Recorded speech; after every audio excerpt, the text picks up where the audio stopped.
सूर्यवंश का बड़ा ही सुंदर वर्णन किया है सुखदेव स्वामी ने। नारायण के पुत्र हुए ब्रह्मा जी, ब्रह्मा जी के मरीचि, मरीचि के हुए कश्यप, और कश्यप जी के पुत्र हैं विवस्वान, जिनको हम लोग सूर्य देवता कहते हैं। सूर्य देवता का असली नाम है विवस्वान। और विवस्वान के जो पुत्र हुए उनको हम लोग कहते हैं वैवस्वत मनु। वैवस्वत मनु के पुत्र हैं प्रद्युम्न,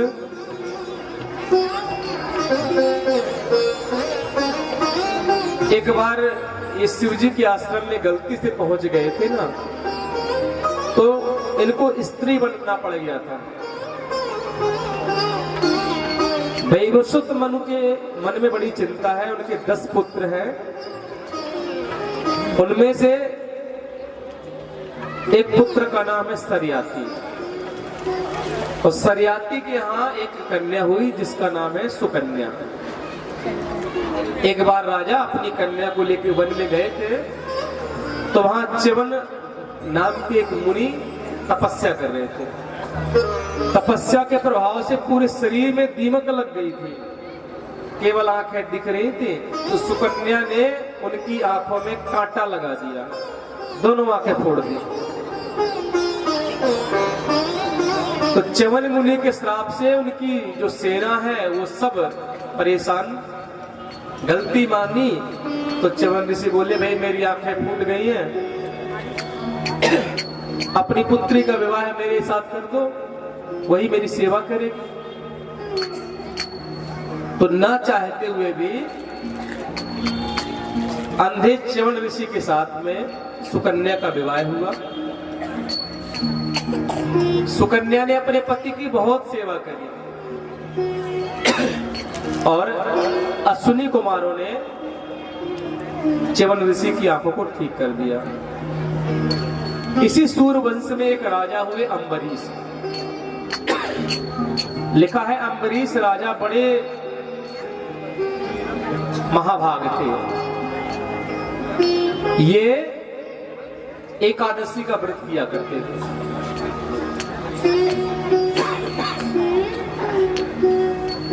देखो, हमने सबने एकादशी का व्रत जरूर करना चाहिए। जैसे फैक्ट्री को हफ्ते में 1 दिन के लिए सफाई करने के लिए बंद कर दिया जाता है ताकि मशीनों को रेस्ट मिल जाए, ऐसी ये शरीर एक मशीन ही तो है। अब इसमें हम डालते जाते हैं, डालते जाते हैं, डालते जाते हैं, तो ये खराब हो जाती है। अब तो एम्स के डॉक्टरों ने भी कह दिया कि जो एकादशी का व्रत करेगा उसको कैंसर जैसी बीमारी नहीं होती। इसलिए हमको एकादशी का व्रत जरूर रखना चाहिए। एक दिन की बात, अम्बरीश जी ने एकादशी का व्रत किया था, तभी दुर्वासा जी का आना हो गया। बोले, महाराज मैं भी व्रती हूँ, दोनों साथ में व्रत को खोल लेंगे। अब ये स्नान करने चले गए तो कई बार क्या होता है, द्वादशी समाप्त होने वाली है, त्रयोदशी आ जाती है, और व्रत जो है वो हमको द्वादशी में खोलना होता है। ब्राह्मणों ने कहा, महाराज आप चरणामृत ले लो और व्रत खोल दो। व्रत खोलने ही जा रहे थे कि दुर्वासा जी आ गए। बोले, मूर्ख, मुझे बुलाकर स्वयं व्रत खोल लिया, एक कृत्या प्रकट करी, जा भस्म कर दो इसको। अम्बरीश जी की रक्षा सुदर्शन चक्र करता था, उसने कन्या उस कृत्या को भस्म किया और दुर्वासा जी के पीछे पीछे दौड़ पड़ा। दुर्वासा जी पूरे ब्रह्मांड में घूमते रहे, किसी ने उनकी रक्षा नहीं करी। भगवान नारायण के पास में गए, प्रभु इस चक्र से मेरी रक्षा करो। भगवान नारायण बोले, देखो मैं अपने भक्तों के अधीन हूं। अहम भक्त पराधीन ये स्वतंत्र ध्वजा साधुभिर्ग्रस्त हृदयो भक्तैर्भक्त जनप्रिया। मेरा कोई अपराध कर दे तो मैं क्षमा कर सकता हूं, लेकिन मेरे भक्त का कोई अपराध करे मैं उसको कभी क्षमा कर ही नहीं सकता हूं। मैं कुछ नहीं कर सकता। आप मेरे भक्त के पास में जाओ। 1 वर्ष के बाद दुर्वासा जी अम्बरीश के पास में आए। अम्बरीश ने 1 वर्ष तक कुछ ग्रहण नहीं किया और दुर्वासा जी को जैसे अपने ओर आते हुए देखा, आगे बढ़कर के उनको गले से लगाया। बोले मेरी सुदर्शन चक्र से रक्षा करो। हाथ जोड़ करके प्रार्थना करी, हे सुदर्शन जी महाराज, अगर मैंने अपने जीवन में कभी भी ब्राह्मणों का अनादर न किया हो तो आप शांत हो जाओ। सुदर्शन चक्र शांत हुआ। दुर्वासा जी बड़े प्रसन्न हुए और कहते हैं, अहो अनंत दासानां महत्वं दृष्ट मध्य में कृतागसोऽपि यदि राजन मंगलानि समीह से। देखो, मैं तो आपको मारना चाहता था लेकिन आपने मेरी रक्षा करी। आज मैं समझ गया भगवान के भक्त कभी किसी का बुरा कर ही नहीं सकते हैं। अहो अनंत दासा नाम, भगवान के दासों की महिमा अनंत है। देखो, हमारी आपकी भगवान तक पहुंच नहीं है, हम उन तक पहुंच नहीं सकते, लेकिन इतना जानते हैं कि भले ही हम भगवान तक ना पहुंच पावे, लेकिन आप जैसे भक्तों के पास में भी पहुंच गए ना तो हमारा भगवान उसको स्वीकार कर लेता है। इस बात से ही प्रसन्न हो जाता है। भगवान कहते हैं, मैं भक्तन का भक्त मेरे दास। जो भक्तों का दास होता है ना, मैं उसको अपना मना लेता हूं।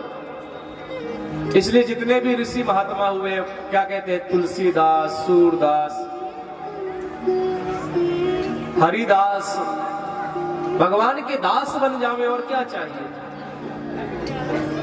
और यहां तक कहते हैं कि दासों के दास भी बन गए ना तो भी बहुत बड़ी कृपा है।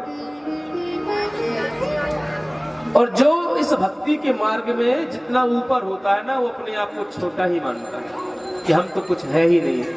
अगर भक्ति का अहंकार आ गया, हम तो बहुत माला फेरते हैं, हम तो बहुत कथा सुनते हैं, हम तो बहुत भजन करते हैं, तो समझ लो उसका ज्ञान अधूरा है। अध भरी कधरी छलकत जाए। इसलिए आपने देखा होगा, जो जितना बड़ा भक्त होगा वो उतना ही ज्यादा नम्र होगा।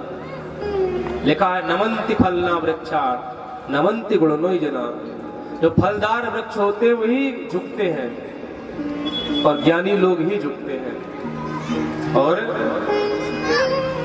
जो सूखा पेड़ होता है एकदम खड़ा रहता है। ऐसे जो ज्यादा आकड़ के बोले ना, समझ लो कि ये तो सूखा पेड़ है, उससे बात करने का कोई फायदा है ही नहीं। बोले बांके बिहारी लाल की। इन्हीं के वंश में एक राजा हुए जिनका नाम था मानधाता, उनके मुचकुंद हुए।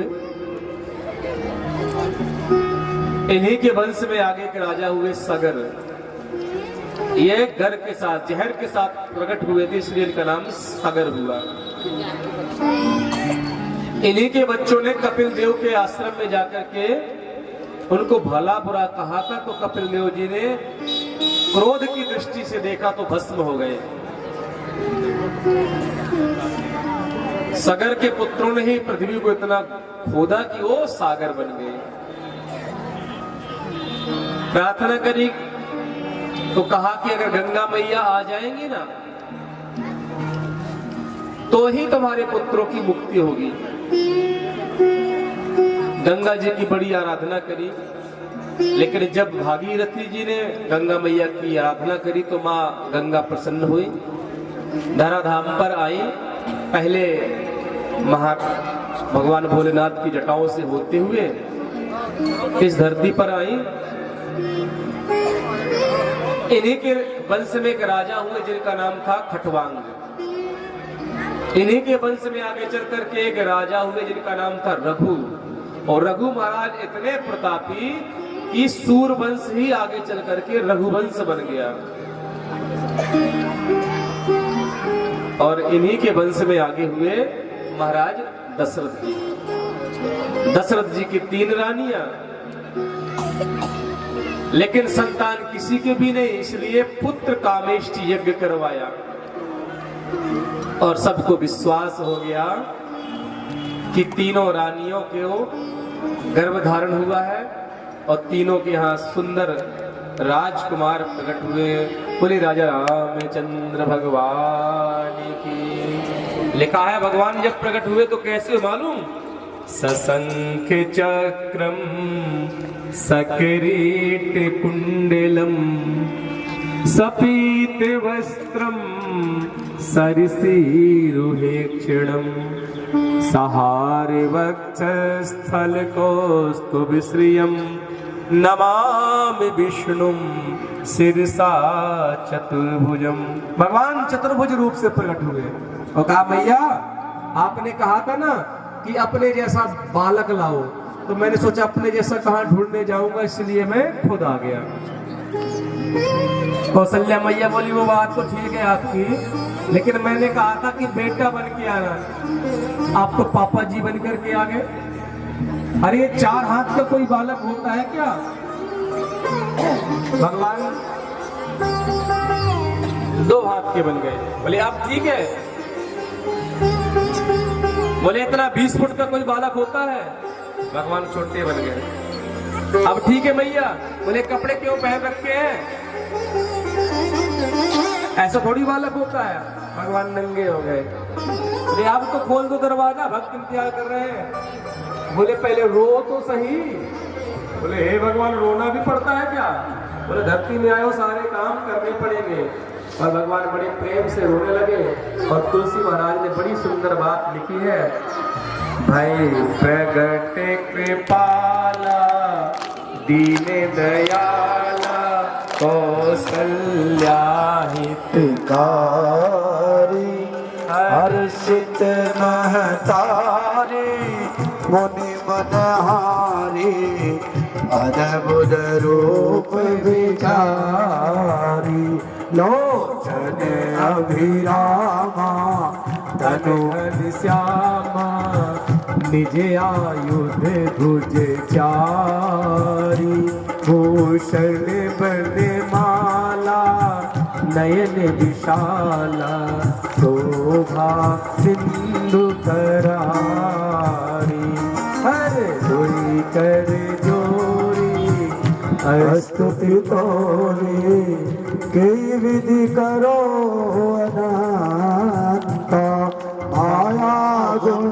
ज्ञानातीत अमाना वेद पुराण भनता करुणा सुख सागर सब गुण आगर यही गावहि श्रुति संता सोम में हृदय लागी जने अनुरागी भयं प्रगट श्रीकांता ब्रह्मांड निकाया निर्मित माया रोम रोम प्रतिवेद करे मम उरे शोभासी यह उपहासी सुनत रे मते तेरे न रहे उपजा जग ज्ञाना प्रभु मुस्काना चरित बहुत विधि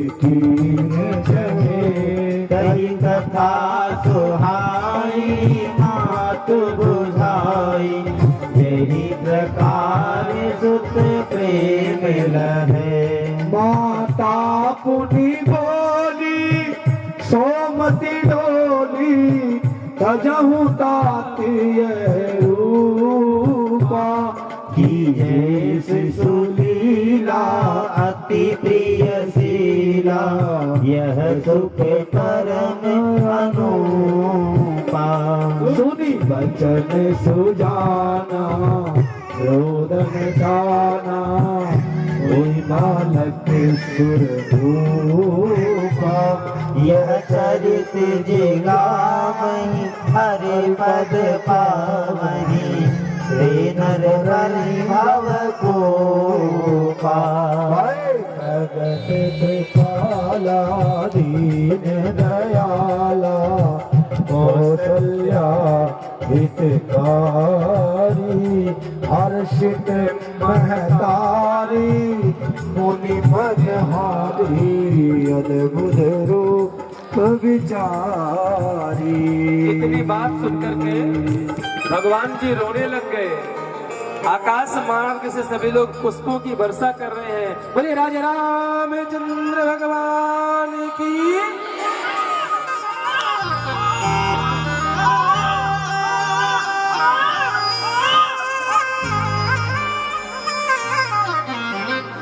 ऋषि और रामचंद्र भगवान की जय। सब लोग बड़े सुखी हैं, सब बड़े प्रसन्न हो रहे हैं, केवल एक दुखी है। कौन? चंद्रमा। भगवान ने कहा तुम क्यों दुखी हो? कारण क्या है? बोले एक तो महाराज आपने जन्म लिया सूर्यवंश में, और फिर आपने जन्म लिया दिन में। अब ये सूरज जी आगे जा ही नहीं रहे। लिखा है मास दिवस का दिवसवार, 1 महीने का दिन हो गया। अब सूरज जी जामे तो चंद्रमा को दर्शन मिले। सूरज जी जा ही नहीं रहे हैं, तो चंद्रमा रो रहा है। तो भगवान ने कहा चिंता मत करो, आज से ना लोग मेरा नाम जब तुम्हारे साथ में जोड़ करके लेंगे ना तो मैं प्रसन्न होऊंगा। इसलिए भगवान का नाम हो गया रामचंद्र महाराज की जय। तो भगवान राम के साथ में चंद्र देवता जी जुड़ गए और कहा इस बार मैं दिन में आया हूं, अगली बार रात में आऊंगा। इसलिए 1 महीना का दिन बनाया, तुम 6 महीना की रात बना लेना।